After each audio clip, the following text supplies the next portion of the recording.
Welcome back to Conversations. I'm Robin Farr, and we're talking with April Rivero. She has headed up the National Coalition Against Prescription Drug Abuse. This is in response to her son Joey's death just last December, just from taking one pill too many or a mixture of drug and alcohol, and he's gone. And yet April is here to prevent this from happening to anybody else. So I continue to thank you again for, you know, because it can't be easy for you to do this, and yet I know how important it is for you to do it. It's true. Let's talk about the doctor that maybe didn't prescribe, just gave the pills, it seems, almost to Joey, and had done this with several others. What's the update on this dirty doctor? And I will use that term. Well, I will too. And she did give him prescriptions. Joey had legitimate, quote-unquote, prescriptions when he left her office. He was directed, by the way, to go to a specific pharmacy. That pharmacy is also under investigation. We haven't really talked about that. So, more to follow on that one. Yeah. But the dirty doctor down in Southern California, so keep in mind, Joey was in Arizona. He and two other students from that school traveled 6 hours to this particular doctor because it was understood that she would be very freely helpful with prescriptions. One of the students that Joey went with already had the trip planned, along with another one that Joey happened to be friends with.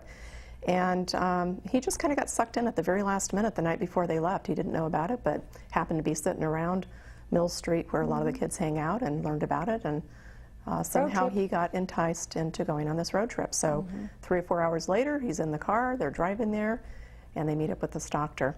So she basically prescribed for Joey with a very minimal examination of any sort. She gave him an x-ray which showed nothing, but apart from that, there's, I'm sure, not going to be any evidence of any further medical examination. He walked out of there with 90 oxycodone, the painkiller, 30 milligram strength, which you don't normally start at. It's much less than that. So something to get you kicked off pretty quickly in terms of painkillers. He walked out of there with 90 somas, which is a muscle relaxant, also very potent, and he had 30 Xanax. So in the day, based on what she prescribed him, a 30-day round of medication, he should have been taking 3 oxycodone, 3 somas, and 1 Xanax. And how in the world anybody at his level, having not done this stuff. And for what? What was the diagnosis that he had? He had an old football injury that he had pain from. He had muscle issues, and he couldn't sleep. He was anxious. I don't know. Those are the things I've been told he probably said. But bottom line, not a problem. She gave him what he walked out of there with, and he went to the pharmacy he had been directed to see. He filled the prescriptions, gave half of the prescriptions that of the oxycodone. He gave half of that prescription to the boy that was the connector to the doctor.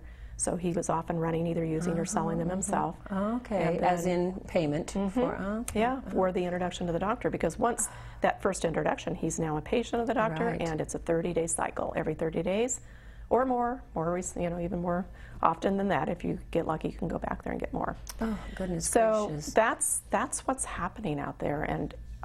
So there have been articles now because, I mean, you see Joey's face in the Chicago Tribune or something like this. Okay, so something has come down. They have, are they investigating her now? Oh yeah, they had been investigating her for 3 years, and the DEA had been working with all sorts of other governmental agencies, and that included the medical board to investigate this doctor. So on the 25th of August, I got a call to let me know, finally, 8 months after this happened to us, the doctor's office was being raided that day. They were in process. Raided meaning, do they give notice, or do they just come storming in and start looking for the drugs? Yeah, and well, what they do, they don't look for the drugs. They come in and they basically confiscate all the medical records for all of our patients, and that will then allow them to do further investigation to, connect the dots and find out what else she was doing that they didn't even know about.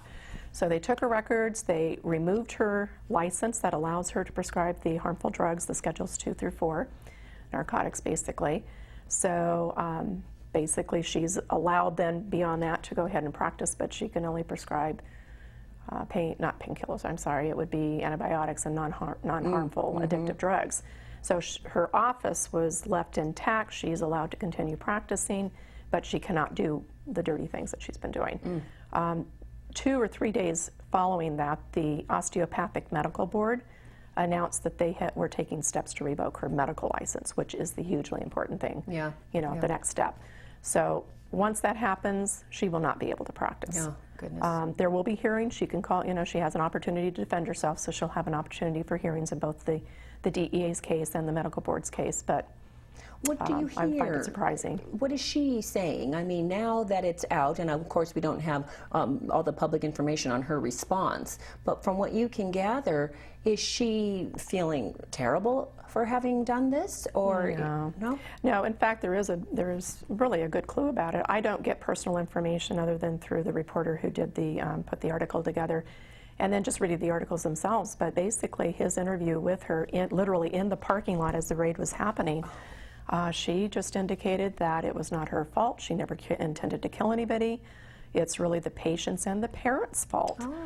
She indicated that she had been called almost daily by parents asking her, begging her not to prescribe medication to their children because they were addicted. And she said, I would just tell them that's their problem. It's not my fault. I can't be held responsible, she said, if somebody decides. Oath? I mean, I know. Just if they take 30 days medication in one day, that's their problem. It's not my problem. So goodness. She seems to be, at this point, very cavalier. Actually, she's not talking anymore. I think the council has well, I'm sure, suggested that not happen beyond this. But her initial input was really disgusting and no just remorse. kind of, none at all. That's just awful. Didn't well, seem at to get least it. the good news is that they're on to her now. Absolutely. And well, they have been. They just needed to prove their case and have enough evidence to move forward with. Now you're telling me, that action. what, 18? She may be responsible for 18? Yeah, the papers are saying that, but I've been told that it may be as many as 18, and actually they expect the numbers to grow higher as they start to, again, kind of connect the dots as they look at the medical records. Because what's happening is she had given medication prescriptions to individuals who then went off and sold it. And then those individuals who bought it from that middle person have died, or they have otherwise been impacted. So there's just this ugly chain of impact that they'll have to work, I'm sure, months to unravel. Well, and I just cannot believe for a minute that she did not understand the impact of If she didn't, she shouldn't be a doctor anyway, because you need to understand this stuff. I do believe, I'm absolutely sure that they will be prosecuting her criminally too. The feds are very good, as you know, about building their case, and so they're going to do their due diligence, and I do believe that they will pull her in for that too. Well, that is just good a matter news. of time. Yeah. I mean, it really is. I mean, this is, and she's just one of, I don't know how many. That's the problem. But that at is least, a big problem. Yeah. I'm hearing there's a lot of them in Southern California in particular, just droves of them, in fact, and it's a very scary thing. Let's talk now about the National Coalition Against Prescription Drug Abuse. This is the coalition that you began. Tell us how that's going. You're on Facebook. I mean, this has really become this is what you do. It is. I actually have a part-time job, and I'm thinking I may have to quit it. This has become, every day, it seems to mushroom and grow that much bigger. On a national level, we're connected with organizations that, one in particular, CLAAD, C-L-A-A-D, that has done an amazing job of looking at every aspect of prescription drug abuse, because it's not just all about who buys them or the dirty doctor. There are many different facets to the whole issue. And so they've done a great job of preparing a document that looks at all those individual areas, and they've actually made recommendations that they would like to see implemented. So bottom line is we're working with them. We're going to, in fact, tomorrow be looking at specific ones and trying to put a game plan together to actually do something through legislation or whatever else we think will help in those areas. Some of it's education, some of it, though, is going to take law changing to help. So on a national basis, I'm connecting with parents, I'm connecting with other organizations. Our goal is to have our organization be an umbrella of sorts that all these different grassroots organizations can come into, so that we can be a larger voice and have a larger impact on legislation and anything else out there. Does it surprise you that it took you to have to do this? I mean, this just seems like such a huge problem, and you started this? I started it here. I will tell you, there are a lot of other grassroots organizations, but I think the vision we have that's not something we've seen before is having this umbrella, so that these various small organizations that were typically started by parents like I who lost their children can come together and be a larger voice, and we can share best practices. What worked in your area? Let's test it here, that kind of thing.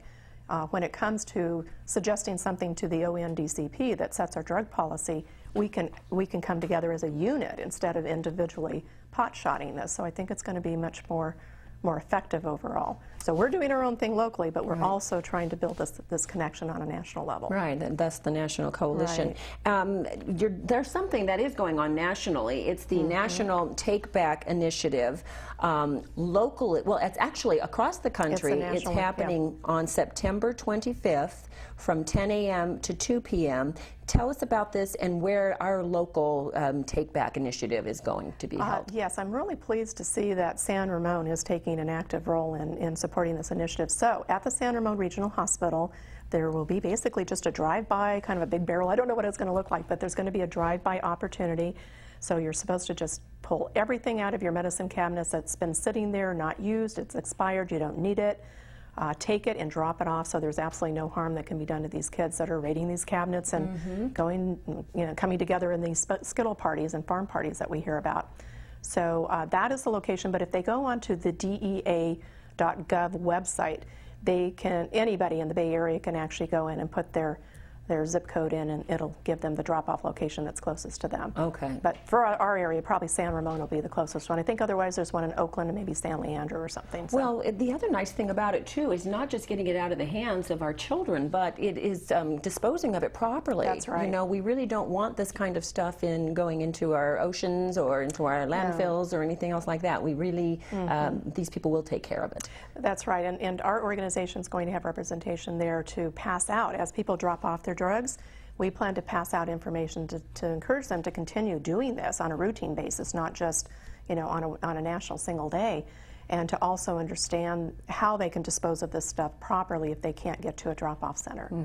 So we just have a couple of minutes left. There's a video contest that's kind of launching. Tell us a little bit about that. Well, we talked a little bit about the national initiatives, but locally we're doing a lot, working with some of the other organizations and agencies in this area to put educational programs together to get out into the schools and do our assemblies and whatever else. So one of the things that our organization is going to be doing, and we're starting it now, is a video contest.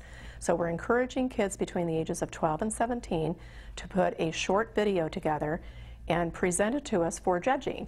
The top 5 videos will get prizes, of course. And we would love to have prizes, so if anybody out there has something they'd like to give, that kids would love, that would be great. But bottom line is it's going to be about prescription drug abuse. So they're going to be used as PSAs, public service announcements. They'll be used in schools, they'll be put up on our website, and it's going to give kids an opportunity to do the research they need and to learn about this issue, to put the video together. And then of course we're going to have online judging, so people will be directed to our website so they can actually view them, learn about the subject, and then vote on the top 5.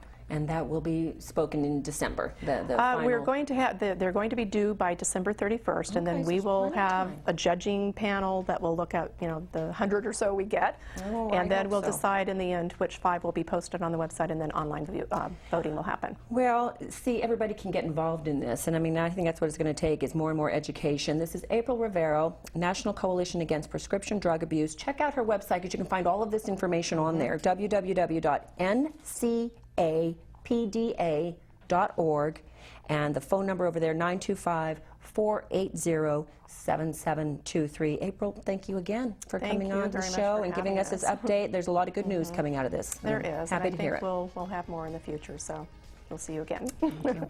And that'll do it for Conversations this week. We'll do it again next week. Until then, I'm Robin Farr. Have a wonderful day.